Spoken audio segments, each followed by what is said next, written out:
Look at Tesla is teasing the installation of the first V4 Supercharger in China. Coming soon in 2025, Tesla Asia says our supercharger network in northwest China is expanding, offering a scenic route through snow-capped mountain, salt lake, deserts and forest. Tesla has just officially announced their next generation V4 Supercharger cabinet capable of 500 kW charging speed for car and 1.2 MW for semi-truck.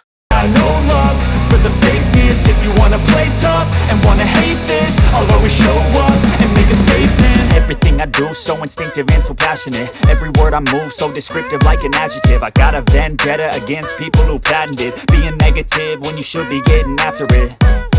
I got facts over tracks, this and that. Spitting slow, spitting fast, I could roast, I could gas. Think I'm okay at last, but I don't know if that can erase all the past. And the pettiness, a reflection of the emptiness. Hilarious, you think you're worth my time, you're delirious. Mysterious, because you hide behind a fake exterior. Inferior, you know I'll always be a bit superior. Get off of me, this ain't no humble brag. I want you to hear words, you can say them back. I want you to feel free from the chains at last, and to believe in what you got, it was built to last, yeah. Now that I've been put through hell, I never got anyone's help. I had to do it all myself.